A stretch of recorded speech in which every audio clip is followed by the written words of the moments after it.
Comenzamos hoy a estudiar en la lección número 4 del estudio Fundamentos de la Fe. Lo que hoy vamos a ver es el estándar absoluto. ¿Cuál es el estándar absoluto para conocer a Dios? El estándar absoluto en la religión. Y el pasaje con el que vamos a comenzar se encuentra en la segunda carta de Pedro, capítulo 1, versículo 3. Todas las cosas que pertenecen a la vida y a la piedad nos han sido dadas por su divino poder. Hoy vamos a aprender, primero, los sentimientos no son una guía confiable en religión. Segundo, la conciencia no es una guía confiable en religión. Tercero, la opinión mayoritaria no es una guía confiable en religión.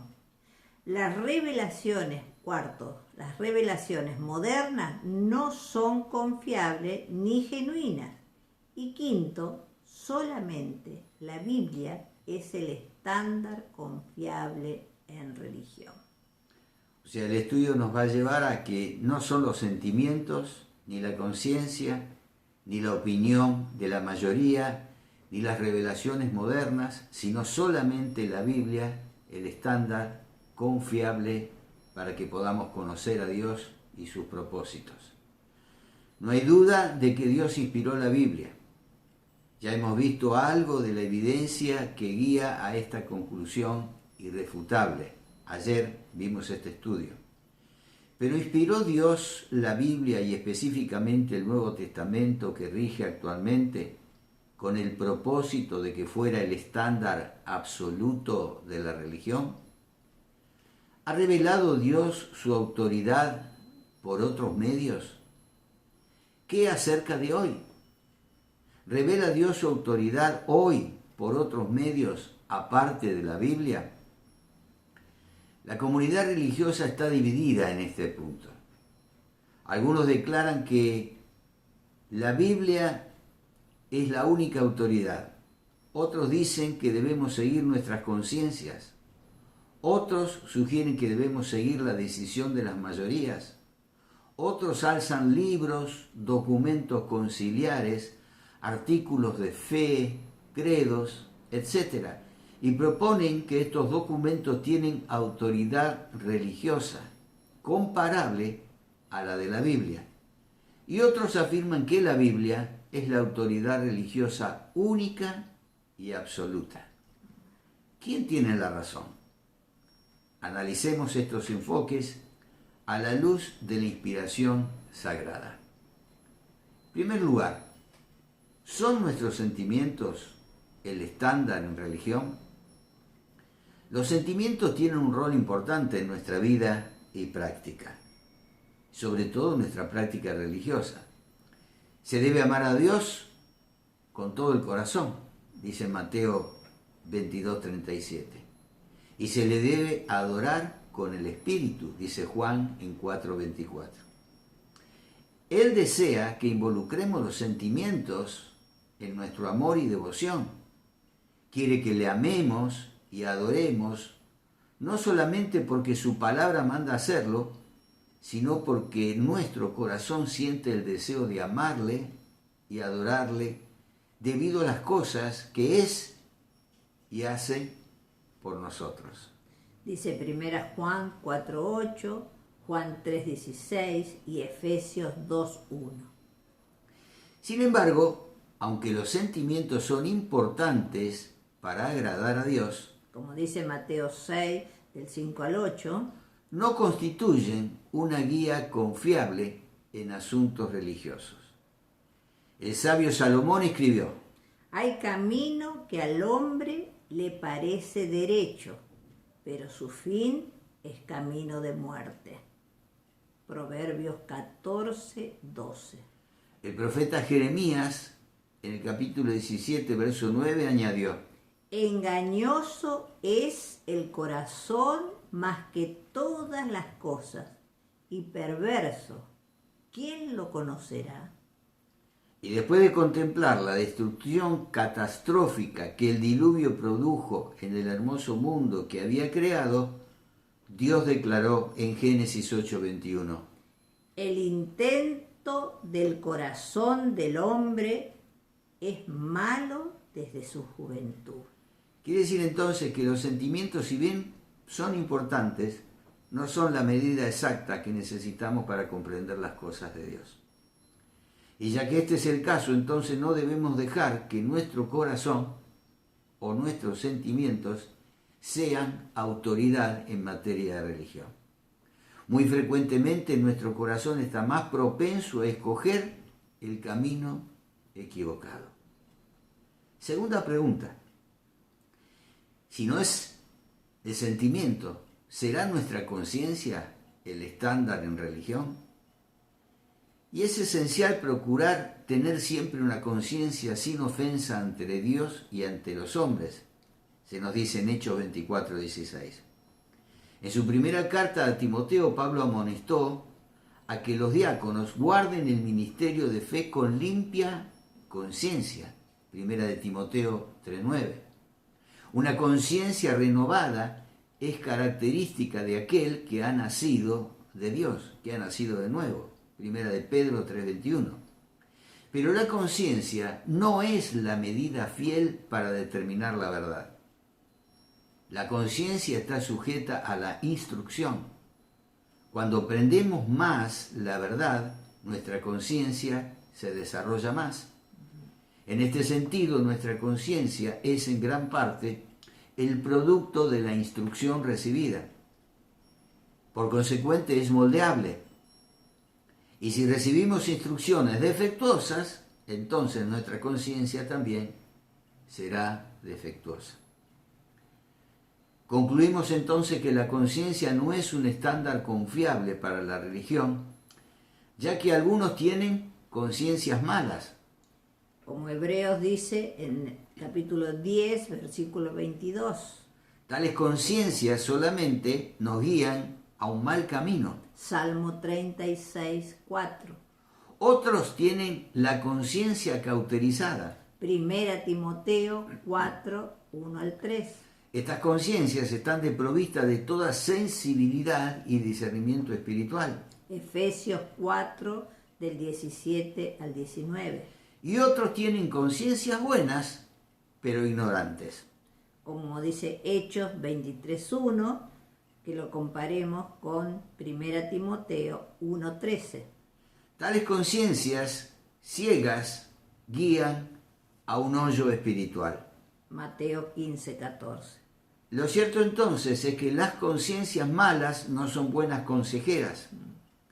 Las conciencias cauterizadas no son sensibles a la verdad.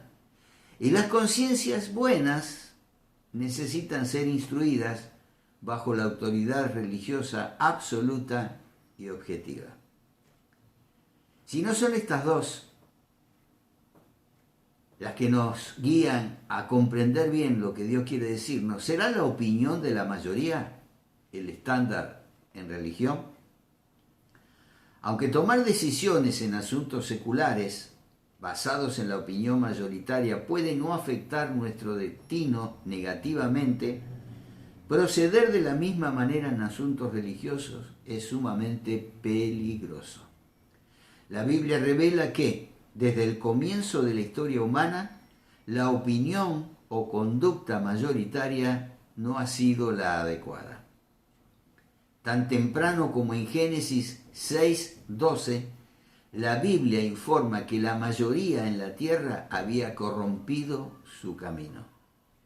De hecho, en el diluvio, solamente 8 personas se salvaron. Así lo dice 1 Pedro 3:20. La opinión mayoritaria de aquel tiempo sugería comer, beber y ser feliz, ignorando las advertencias divinas en cuanto al castigo que iba a venir. Mateo 24, del 37 al 39.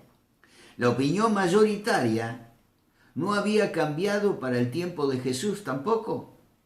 Después de algunas lecciones duras, muchos de los discípulos de Jesús le abandonaron. dice Juan 6:66. ¿Fue entonces correcta la decisión de estos muchos? Desde luego que no. Ellos decidieron dar la espalda a aquel que solamente tiene palabras de vida eterna. Juan 6:68. Jesús mismo señaló la condición precaria de la mayoría cuando dijo: entrad por la puerta estrecha, porque ancha es la puerta y espacioso el camino que lleva a la perdición, y muchos son los que entran por ella, porque estrecha es la puerta y angosto el camino que lleva a la vida, y pocos son los que la hallan. Mateo 7, del 13 al 14. Jesús acá contrasta entre muchos y pocos, y dice que muchos son los que se pierden y pocos son los que se salvan. Además, Dios amonestó en Éxodo 23:2: no seguirás a los muchos para hacer mal. El voto mayoritario entonces no puede ser el estándar de religión, ya que frecuentemente la mayoría ha estado y está en el lado equivocado. ¿Serán entonces las revelaciones adicionales el estándar en religión? La idea de que Dios revela su voluntad a través de otros medios aparte de la Biblia es totalmente errónea y sumamente peligrosa. Este concepto abre las puertas a los credos humanos, las tradiciones de hombres, los artículos de fe y una infinidad de documentos que reclaman autoridad religiosa. Socava la naturaleza perfecta y suficiente de las Escrituras. En Juan 14:26 y 16:13, Jesús prometió a sus apóstoles que el Espíritu Santo les recordaría y guiaría a toda verdad. amén, Si los apóstoles fieles enseñaron toda la verdad que Dios quiso revelar al hombre antiguo y moderno, dice Judas 3, ¿qué parte de la verdad faltaría revelar? en 1 Corintios 13, 8 al 10, Pablo señaló que las profecías, lo que era en parte, llegarían a su fin cuando las Escrituras se completaran, lo completo. Este apóstol inspirado también indicó en 2 Timoteo 3, 16, 17 que las Escrituras son suficientes para que el hombre de Dios sea perfecto, enteramente preparado para toda buena obra. estemos atentos entonces a aquellos que vienen con revelaciones que no están en la palabra de Dios. Si las Escrituras suplen todo lo necesario para la perfección del hombre, entonces ¿necesita el hombre revelación adicional para agradar a Dios? La Biblia reclama inspiración y la prueba contundentemente, pero nunca reclama inspiración para ningún libro ajeno, sean los libros del islamismo, del mormonismo, el catolicismo o el protestantismo. De hecho, la Biblia es la única que reclama inspiración divina.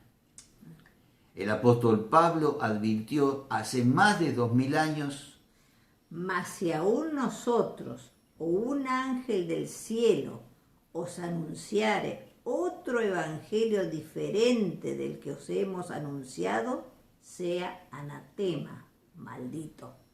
Como antes hemos dicho, también ahora lo repito, si alguno os predica diferente evangelio del que habéis recibido, sea anatema. Esto lo dice Gálatas 1, 8 y 9. Apocalipsis 22, 18 y 19. decreta una sentencia comparable a esta. Es solamente la palabra de Dios, inspirada por Dios, la santa palabra de Dios, la Biblia, todo lo que necesita el hombre para conocer a Dios y sus propósitos. Amén. Realmente no existen revelaciones adicionales genuinas que los cristianos necesitemos aparte de la Biblia. Si alguna revelación declara algo más que la Biblia, entonces declara demasiado. Si declara menos que la Biblia, entonces declara muy poco. Y si declara exactamente lo mismo que la Biblia, entonces no es necesaria. Nuestro estándar real, único y absoluto en religión, es la deidad compuesta del Padre, el Hijo y el Espíritu Santo. Él es la autoridad absoluta en religión, ya que tiene la autoría de la religión. La religión fue concebida en la eternidad por voluntad divina, dice Primera de Pedro, capítulo 1, versículos 18 y 20. Fue desarrollada y dirigida por voluntad divina en Gálatas 4:4 y Hechos 2:22 a 24. La religión fue ejecutada y cumplida por voluntad divina, según lo dicen Mateo 5:17, 18 y Hebreos 10, del 1 al 10. Y la religión fue registrada y preservada por voluntad divina, como lo afirma la segunda carta de Pedro, capítulo 1, versículos 19 a 21, e Isaías 48. La deidad ha revelado la religión en la Biblia y ha proclamado a la Biblia como la autoridad absoluta, única y final en religión. El apóstol Pedro extendió la autoridad bíblica a todas las cosas que pertenecen a la vida y a la piedad. Segunda de Pedro, capítulo 1, versículo 3. Es decir, la Biblia se aplica a todo lo que es necesario para la vida verdadera y religión verdadera. Simplemente no hay nada en asuntos de la vida práctica, espiritual y eterna y la devoción agradable a Dios que la Biblia no cubra o supla eficazmente. No obstante, aunque la Biblia es la autoridad absoluta y única en religión, el estudiante de las Escrituras debe entender la lección básica de que la Biblia está constituida de dos testamentos, Antiguo Testamento y Nuevo Testamento, y que por ende existe diferencia marcada entre tales testamentos. Como el mismo nombre sugiere, el Antiguo Testamento fue la voluntad antigua de Dios para su pueblo, Israel. En Levítico 26:46 y Romanos 9:4. Pero Dios anticipó la concesión divina de un nuevo pacto. Jeremías 31:31 al 34. Y es precisamente Jesucristo el mediador de este nuevo pacto, que comenzó a regir cuando Él murió en la cruz, anulando el antiguo pacto. Colosenses 2, del 13 al 15, y Hebreos 9, 15, 16. Este nuevo pacto, el Nuevo Testamento, se aplica universalmente a todo hombre en todo lugar. Efesios 2, 11 al 16. Por tanto, cuando la Biblia dice que Él es el único estándar y absoluto de la religión, se debe entender que solamente este libro contiene la voluntad divina. El Antiguo Testamento fue la voluntad antigua de Dios para Israel, y entonces el estudiante debe usar el Antiguo Testamento para aprender lecciones y principios generales que tienen aplicación práctica en el Nuevo Testamento. Romanos 15:4. Pero cuando se trata de buscar las leyes y prescripciones que rigen en la era cristiana, entonces se debe consultar el Nuevo Testamento. Amén. Para concluir, ¿por qué necesitamos un estándar absoluto en religión? Imaginemos por un momento que toda persona tuviera el derecho de decidir cuál es la longitud de un metro. El metro de alguien pudiera ser tan corto como el de un lápiz, mientras que el metro de otra persona pudiera ser tan largo como un autobús. Imagine cuán difícil sería comprar tela y medir su estatura o construir una casa con estos patrones. Los seres humanos necesitamos estándares absolutos para la vida adecuada. Necesitamos estándares absolutos para pesos y medidas. Necesitamos estándares absolutos para gobernar el tránsito y la nación. Y ciertamente necesitamos un estándar absoluto para gobernar nuestra religión. Y ese estándar es la palabra inspirada de Dios, la santa y preciosa Biblia. ¿Quiere decir esto que no podemos consultar otros libros seculares? Desde ya que sí, pero siempre a la luz de la palabra de Dios. Habrá libros que nos ayudarán a comprender, pero la única verdad absoluta, el único plan de Dios para el hombre, para vos y para mí, está en su santa palabra. Por eso oremos para que estos cursos que estamos tomando nos ayuden a entender que fuera de la palabra de Dios hay opiniones humanas. Y la opinión humana, como lo vimos al principio de este estudio, falla.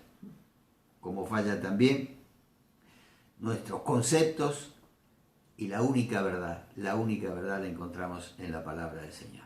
Amén. Y nuestro Maestro es el Espíritu Santo, aquel que nos guía a toda verdad. Oremos. Padre Santo, una vez más te damos gracias, Señor. Gracias porque tú nos enseñas.